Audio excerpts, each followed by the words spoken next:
Welcome back, lords and ladies, to Anchor the Light. It's been a minute. By a minute, I mean it's been about 3 years, but we're back and here to talk about a very important topic. Um, Bringing to bear some of the growth that I have been through over the last 3 years and learnings that I've had. And this is going to be about intuition versus trauma. How do you distinguish between the two? How do you distinguish between your gut, which you may think is your intuition, versus a PTSD or post traumatic stress disorder response? It's a really very good thing to be able to distinguish between. Easier said than done, especially if you have severe trauma. Most everybody has some type of trauma if you're a human being and alive on this planet. So this video is for you. Now, we're also going to incorporate for the first time runes into this uh, talk, as well as the guided meditation, which is going to follow. We're going to go through this meditation together. If you haven't seen any of my other videos, they're an excellent resource on mindfulness meditation, as well as then beginning to use visualization, your mind, your imagination, which are vital skills to develop and tools to develop if you want to continue in your spiritual path and learn to work with, quote, energy and do energy healing or any other psychic work for that matter.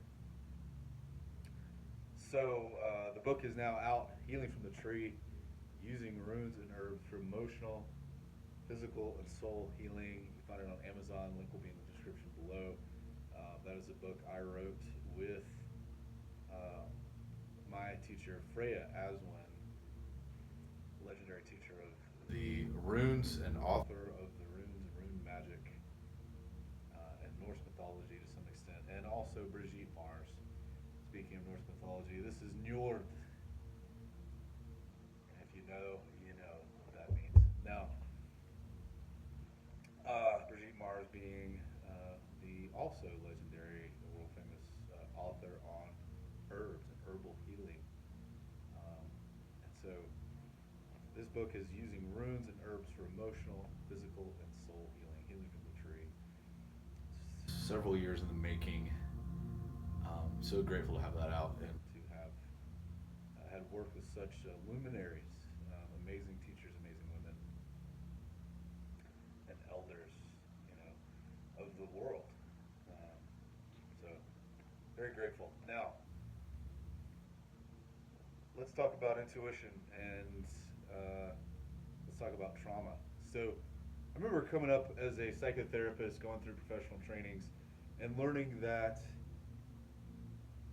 this idea of going with your gut. Go with your gut. What does your gut say? One of the things that was left out of that is, unfortunately, when we go with our gut and we haven't done the work on ourselves, and we're not evolving in our personal lives, then oftentimes we're going with what is a trauma response. And we get trauma mixed up with intuition because our gut is telling us, hey, this isn't safe. Hey, this is not okay. And that's what happens when you have trauma. You reassess the environment that you're in, and form gestalts, e.g., make meaning of things through this lens of the trauma lens, if you will. You're seeing through that lens. And your amygdala, is getting activated, which tells you to be alert, be aroused, in terms of nervous system. And to arouse in terms of having the energy, to move, to run, to get away, to scan for danger. We call that type of scanning, that high alertness, hyper arousal in the neuroscience trauma treatment world. So, as simply as I can say it, that's what you are dealing with. Oftentimes, many, many, many of you who are, quote, going with your gut are actually just going with a trauma response. And it's like going through the woods and you mistake a stick For a snake, your past trauma of being bitten by a snake, let's say, or almost bitten, or being really scared of one when you were a child, you're now going through the woods and scanning in this fashion, and you might see a stick that looks like a snake, but your brain has now turned that stick into a snake. And you're off and running. You're no longer enjoying the sound of the birds and the trees and seeing what you could see. You maybe miss a herd of deer off here somewhere. You maybe miss a beautiful hawk up here in the tree. You might even miss somebody that is beautiful themselves. That could be someone that you could have connected with, but you are in that fight or flight mode. You're in that hyper aroused mode because you went with your gut and you made a snap response, and you mistook a threat where there was not a threat. This is a very common thing in the trauma treatment world. It's something that I work with individually with folks. I've done a lot of professional training to work with trauma. In my professional career, I've worked with plenty of folks that are severely traumatized that have made great strides in their lives and are living totally different lives. They're practically new people now. That's one of the things we have to do sometimes is let go of the old self and let that old self go, metaphorically die, for the new self to be reborn or to be born. So, shall I say. So, going with your gut can be a trauma response. It can be based on past hurtful experiences, life-threatening experiences, etc., and or emotionally wounding experiences that can feel potentially life-threatening, or that our world is sort of falling apart. And that can be, our systems can interpret that. That can be trauma. So, intuition, on the other hand, is when you have an actual accurate hit about someone, or about something you're about to do. And intuition, I'm going to suggest, involves not only just sensing and feeling with your gut, as they say, but it's also seeing clearly with your mind. Not having that confusion, not mistaking the stick for the snake. So, now let's talk about the chakras, or as the Norse folk might say, the hvels, which means wheel, like chakra means wheel. So the hvels. So we're with the third eye bell. That is the seat of clear seeing, spiritual sight, and it's highly involved in intuition. Uh, so we're going to work on activating the third eye, and we're going to look at its relationship, interestingly enough, to the sacral vel, right here, right below the belly button. The sacral vel, or sacral chakra, is also a integral part of your intuitive system, your spiritual guidance system. That's your gut, literally, right? So, the issue is, if you want to begin to heal this, you're going to need to link and be more mindful and actually develop this just like you would go to the gym and develop your muscles. You want to develop your gut. You want to develop your third eye. You want to develop your heart, your throat, your solar plexus, your crown, your root, and even your soul star and your deep taproot. We'll get into those in another video. 9 chakras, not 7. We only have 7 in our physical body, so to speak. There are definitely 2 more. They're one of the many ways that we've been lied to on this planet. So, we want to link these two, the third eye and the sacral. They are linked. All our chakras are linked, of course. If you've watched my other videos, you begin to get into a little bit of how that works. But the third eye and the sacral mirror one another, just like the throat and the solar plexus, with the heart as the great mediator in the middle, and of course the crown and the root, and the soul star and the deep taproot, the lower feet. They all all mirror one another. They have a relationship. So we're going to explore that relationship. We're going to get into some meditation, practice this. We're going to walk through it together. Sometimes that's what it takes. We got to use all of the tools if we're working on making changes in our life. And sometimes that's having somebody walk us through a meditation so that we can start to develop the muscles, the mental muscles, and basically the neural pathways that go with a new skill. They go with a new way of being in the world and seeing differently. We have to change our habits, and we have to change our bodies that have become in tune with those habits. And then ultimately, simultaneously, we can work on changing our beliefs as we work with the thought habits, as we work with the negative assumptions. So in this case, we're going to work with the habit of working with our energy, working with meditation, and developing the neural pathways that go along with that. Now, if you've seen my other videos, you're pretty well caught up, and I think you're ready to go with this one. If you haven't, I'd recommend you maybe start and work through a few of those other videos before this. If you want to go for it today, go for it by all means. But having a little more of a foundation with mindfulness as well as working with energy would be beneficial for you, I believe. With that being said, we're also going to talk about runes, as I said. And there are certain runes that I believe can accentuate certain hvels or chakras. In this case, we're going to be working with the Kinaz rune. Now that is right here, Kinaz, and that is the rune of clear seeing, of enlightenment, of light, the torch that lights the way, that lights the shadow. It has to do with knowing, to know, Kinaz. So, a perfect rune for your third eye, the light that illuminates the shadow, the personal shadow and the external shadow. Now, connected to the third eye, again, is the sacral veil. They have a intimate relationship. The third eye is clear seeing. The sacral veil is feeling. It is your sweetness veil or sweetness chakra. It's where you give and receive with a lover. It's where you give and receive with nature,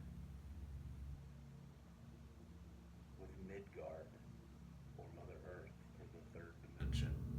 It has to do with time and accessing this lower astral realm where we are. Accessing time. And the Jera rune is two Kinaz runes. It's one this way and another one like this. So if you can imagine, easy to look up. Two Kinaz runes together like this. Two of those angle signs, if you will, right? That's the Jera rune. So it recycles, it helps to recycle energy. It is time, it's moving through time, it's moving through the seasons. It's giving and receiving in a sense. And this is especially true with the sexual energy piece. We take in energy through our root and sacral veil, especially for a man. You want to pull that in through your sacral and in and up through the chakras. And so we're going to be doing a bit of that today. So again, clear seeing, feeling and sensing. Seeing, feeling and sensing. Clear seeing, Kinaz. Feeling, sensing in the third dimension, in Midgard. The Jera rune. Again, helpful to superimpose over your second veil or your sacral veil. Just remembering the principles of the energy of the Jera rune is one way you can do that in the Kinaz rune.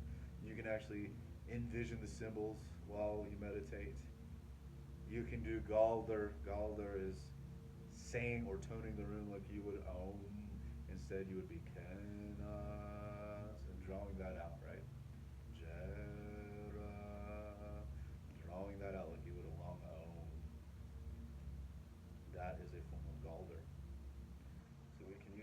techniques.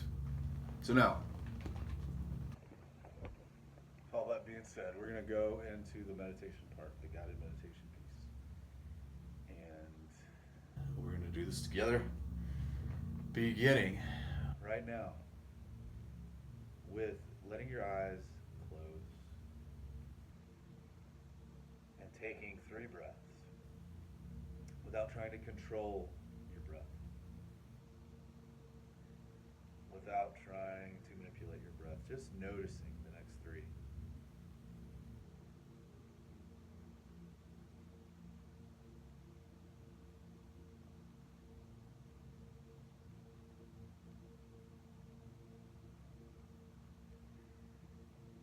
And now begin to notice your feet, notice the parts of your body in touch with your seat, whether you're in a chair, on a couch like this, sitting on the floor. Notice those points of your body in contact with the floor for the next 3 breaths.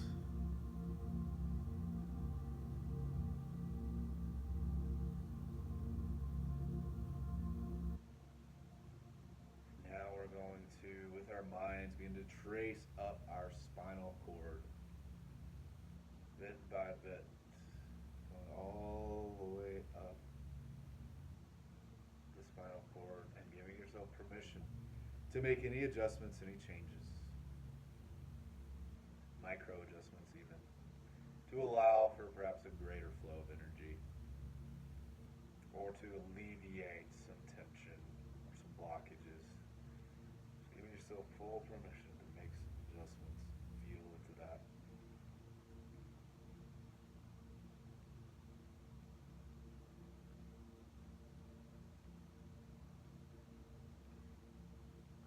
And now we're going to request and command the energy of love to fill our spaces, to fill our astral bodies, to fill our physical bodies. And you can say this out loud. Your words do have power. Commanding the energy of love, giving thanks as this is our right. And we are inviting in and commanding in this energy, filling all the spaces, filling our astral bodies, our physical bodies, every cell, every atom of our beings, vibrating with the energy of love, allowing that to sink in. And imagine this energy of love coming in from above your crown, from the highest, very highest source of love, coming down in through, surrounding you, filling your body, and coming up from Mother Earth, because the Earth understands the vibration, the frequency, and the intention of love. And she connects with us deeply on that frequency and supports us with that frequency as we support her with that frequency, with that energy, that positive intention and vibration and thoughts related to love. So breathing this energy up now with the in-breath and with the out-breath, breathing love down and all around us from the higher planes, from our highest self. Let's do that for the next 3 breaths.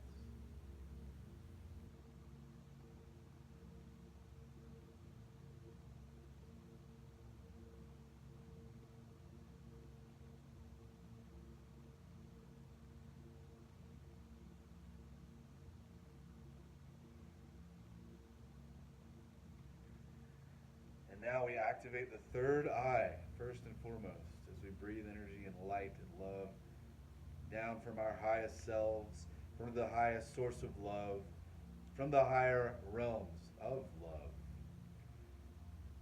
Breathing love down into the 3rd eye and toning, doing Galdr together, the Kenaz rune.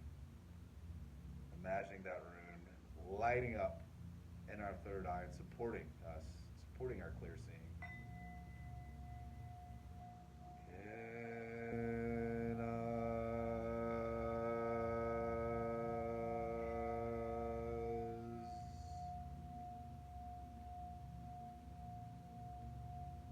Taking 3 breaths, counting 3 together to yourself as you imagine this light streaming in from above your crown, clearing, cleansing, and activating the third eye. Imagine it lighting up like a crystal, glowing for 3 breaths.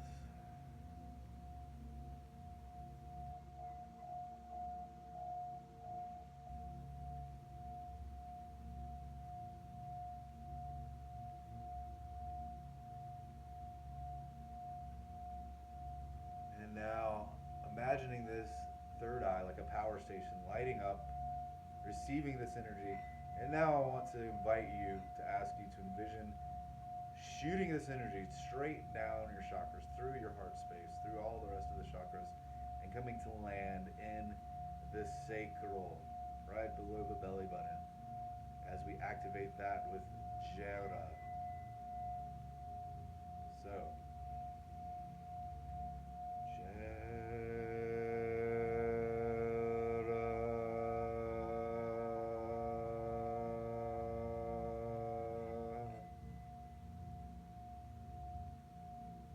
counting 3 breaths, imagining, feeling, seeing this sacral well of yours lighting up and being activated for the next 3 breaths.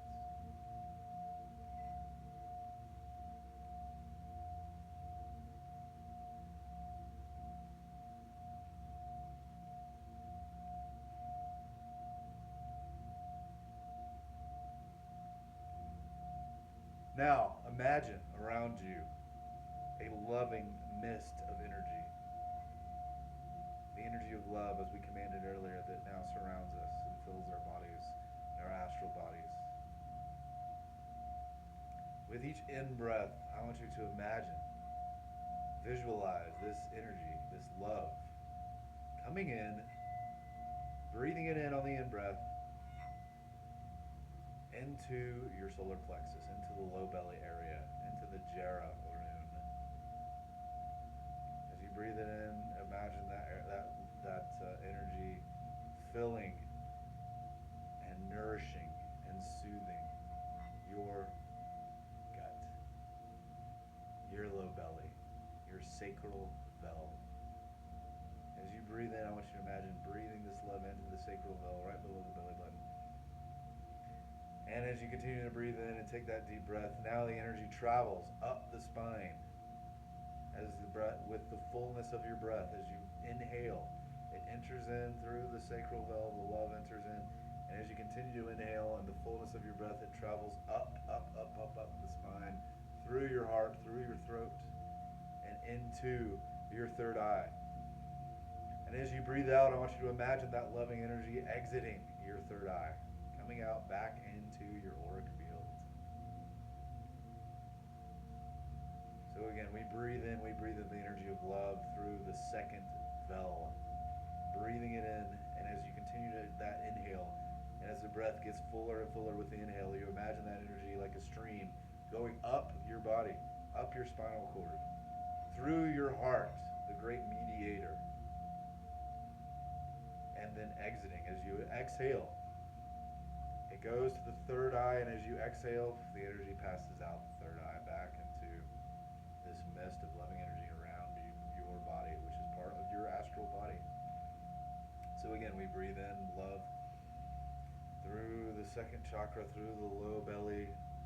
And as we continue to breathe in, we imagine the energy traveling up to the third eye. And then as we breathe out, the energy exits right back out into your astral body. So let's do that together now for the next 3 breaths.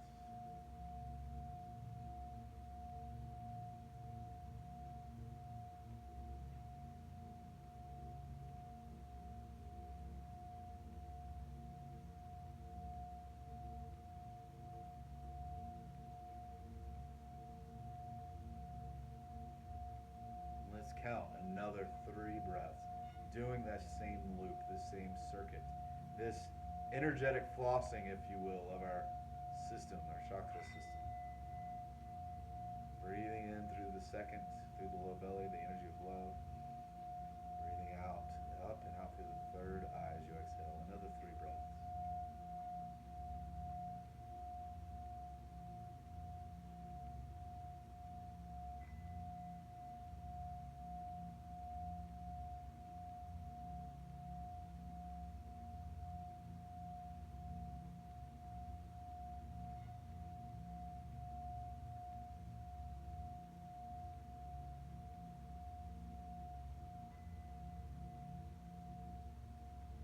final 3 breaths together with this technique.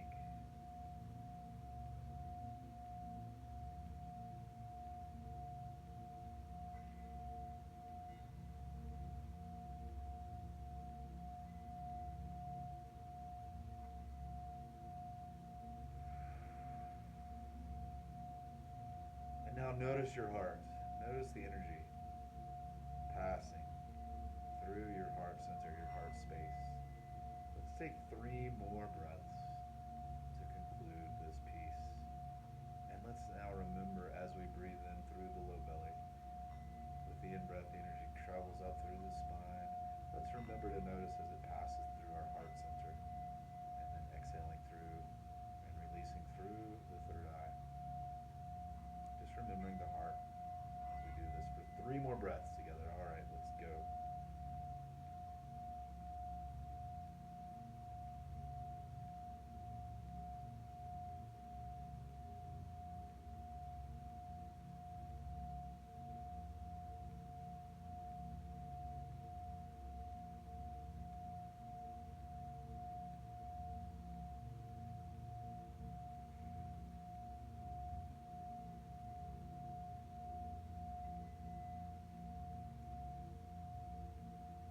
Taking your time, beginning to allow your eyes to slowly open. Don't focus too quickly on anything in the room. Let your gaze be soft as you continue to breathe, noticing your breath.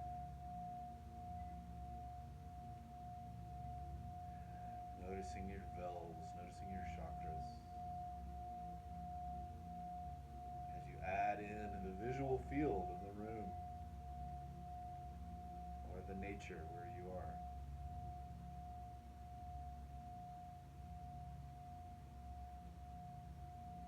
And remembering that the heart is the mediator. And ideally is the mediator of all things.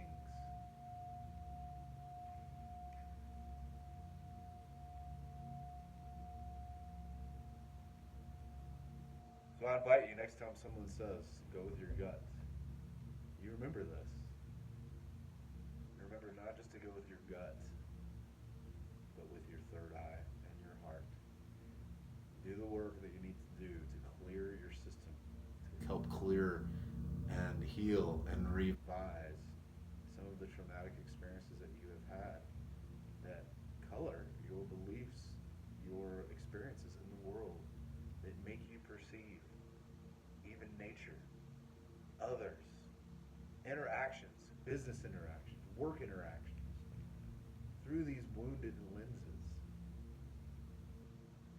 And it becomes a self-fulfilling prophecy. It becomes a negative feedback loop. You know, the conversations that we have, even with others, in our minds, they reflect those to us. So if you've been going with your gut and you have a traumatized, wounded body and mind, and you meet somebody, you see somebody in the world, and you project that onto them, you're just going with your gut though, remember? So it's no harm, right? You think you've got it right. Well, no. What you're actually doing is you're projecting your trauma and your woundedness onto another person like a projection screen. And if they're a work colleague, if it's somebody you're doing business with, if it's a friend, if it's a lover, they can feel it. Whether they can articulate it or not, whether they believe in psychic phenomena or not, it's still real. They can still feel your energy, and you're still going to affect and influence their behavior. And that's called framing someone. And you're dangerous to be in a relationship if you do that to other people, because then they can start to identify with your projections. So I encourage you to think about this, do your work, do your personal work. And by the way, a healthy person that's being framed, they're probably going to leave fairly quickly because they just don't have the time and patience. Yeah. So do your work with your energy system. If you're not doing work like this, you're not moving forward. It's just like exercising. If you're not exercising, taking care of your body. You know, if you're not doing the work on your energy body, same thing. It's gonna those chakras, those hvels, are not gonna be as strong and vibrant. Just like somebody that doesn't do the cardiovascular conditioning, just like somebody that doesn't lift weights, they're not gonna be as strong and vibrant. Their muscles aren't. Well, it's the same thing for your chakras. It's the same thing for your astral body. That's why all these traditions, all these occult societies and so forth include this information, because they knew unless you did this astral work, you weren't going to be as aware after you die. So, after your body does, of course, you're never going to die. Consciousness goes on forever. So, do the work, do the meditation work. Nourish your astral bodies, nourish your chakras by doing this type of meditation, some sort of meditation. Ideally, every day, a few minutes a day. Keep those spiritual muscles strong. And work your trauma. You know, if you have trauma and you haven't dealt with it, and it's coloring your reality and it's causing you to misperceive others, which I guarantee it does, with everyone. You know, we're all guilty of this, and we all need to do our work. As we transform ourselves, you know, we help to transform the world. If you're in need of coaching to work with these types of issues, you may contact me via email to schedule a session. I am pretty full, but occasionally have sessions on a weekly basis that open up. So feel free to reach out to me for coaching in this area and do some practical tools for how to begin to work with these issues related to this type of wounding, as well as using runes, psychic work, clearing demonic and other unsavory astral forces. Feel free to reach out to me with inquiries and to schedule. Thank you very much. I hope this has been helpful. Keep anchoring the light. We will see you on September 20th for House Blot, Fall Equinox. Until then, Skol.